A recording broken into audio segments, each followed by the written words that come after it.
There's a dirty little secret a lot of executives like yourself and entrepreneurs like yourself and coaches like yourself probably don't want to admit to themselves. The thought of doing a sales pitch or a sales presentation doesn't seem like the best use of your time. But what if there was a way to talk about what you're most passionate about, and the byproduct of that is not a sales pitch, but your clients deciding for themselves that they want to work with you without ever feeling like they've been pitched to? Well, I'm gonna show you exactly how to do that in this video. So there's something really interesting that I've observed working with my clients is that the thought of going up and doing a sales pitch or a sales presentation doesn't seem exciting. It's like, yeah, you could do it, but there's other aspects that you're most excited about. There's actually principles and philosophies that you're more passionate about sharing than going up there and doing the old sales pitch. And you know what, depending upon the size of your team, you probably have salespeople who can do a sales pitch for you that's like a hardcore demo or something like that. That's not what we're talking about here today. What we're talking about here today is how to put together a public speaking engagement, right? A professional speaking engagement that talks about what you care about the most, but then connects it to having people work for you.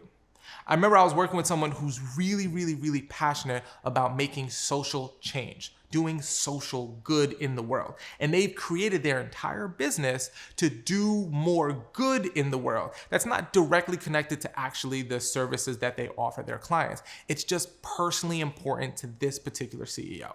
So when I was working with them and talking with them, I realized that's actually something really powerful, something really beautiful.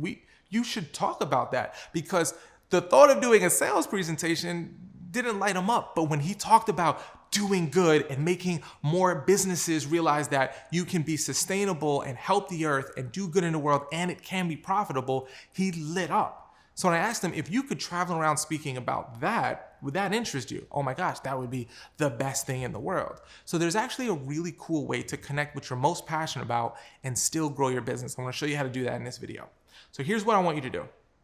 I want you to think about, if you didn't have to worry about making sales, if you didn't have to worry about being forced to do anything that you might perceive yourself to have to do to fit into a box to make something worth your time, what are the kind of things that you would just be jazzed to talk about? What are the things that you do within your company or your organization that you wish other people replicated? Or what are the philosophies that you lead your people through? Or how do you approach what you do in a certain way that really juices you up? Maybe it's how you create a team environment. Maybe it's how you do social good. Maybe it's a way in how you create a work from home environment that is more effective than a work in the office environment. Whatever it might be, there's 1,000 things that you might be truly passionate about. I want you to list down those things. Now, at first glance, you may go, well, these things have nothing to do with the product or service that I offer. However, what you can do is put together a presentation that demonstrates why these ideas are so important for the businesses or the types of clients you serve. Hey, if you don't incorporate this, here's why you should.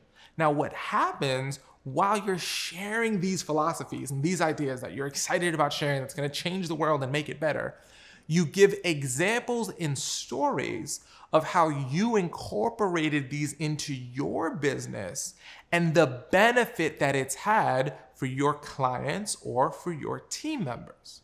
Now, this is really powerful. Let me give you an example.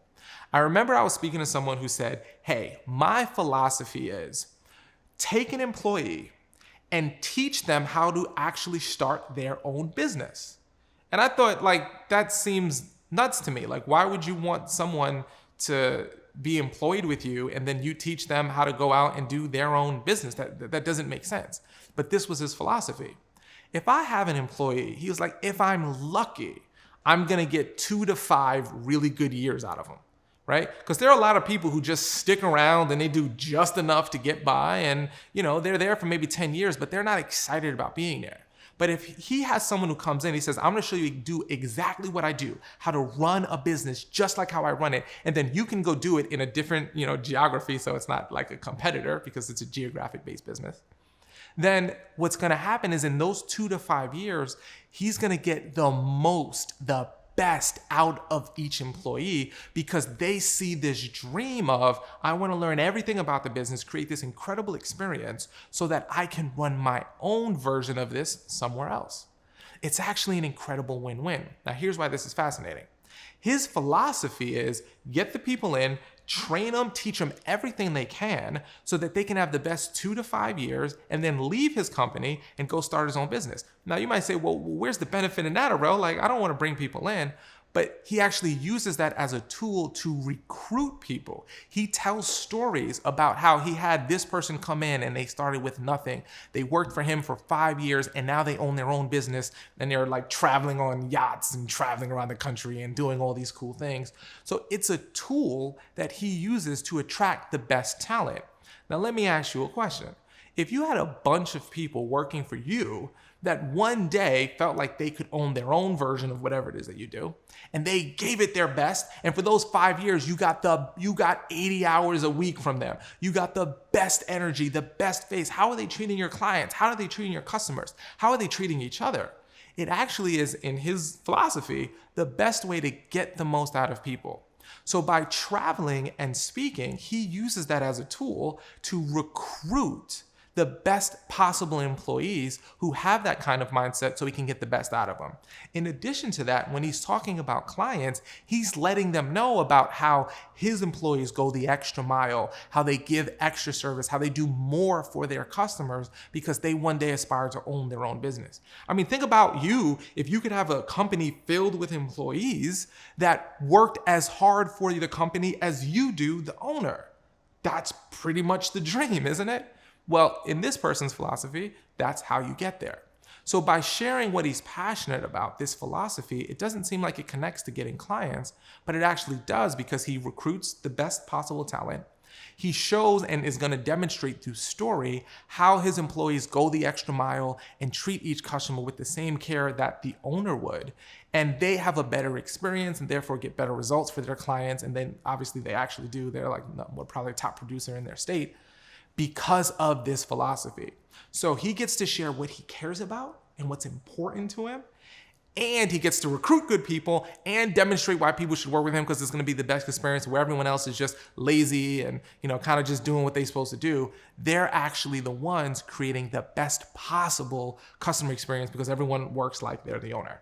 So I promise you that there is a whole list of things you're passionate about that can easily connect to ways to achieve objectives that you might have for your business, whether it's talent acquisition, whether it's strategic partnership, whether it's client acquisition, whether it's brand building, being a leader in your industry. It's 100% possible. Sometimes that connection, though, between what you're passionate about and how you can grow your business, that line of connecting might seem a little bit blurry. And you might say, Arel, what I'm passionate about, talking about, there's no way to connect it. I'm here to tell you there's always a way to connect it when you know what you're doing and you look for the principles that connect them. Hey, if you like that video, make sure you hit that like button before you go and hit the subscribe button so you can get more of our great content so it goes to the top of the algorithm. And if you head over to Talkadot.com, not only will you get more in-depth resources there to help you with your speaking, but also you'll be able to get a free account for our amazing software tool that helps speakers like you pull leads from your speaking engagements, get data so you can actually have objectifiable information on why you're so good at what you do and how to use that data to book more speaking engagements. If you want to find out what Talkadot is, head over to Talkadot.com. And remember, if you want to talk a lot, head over to Talkadot. See what I did there? Just go to the website. Trust me, it'll make more sense when you're there. I'll see you at the next video.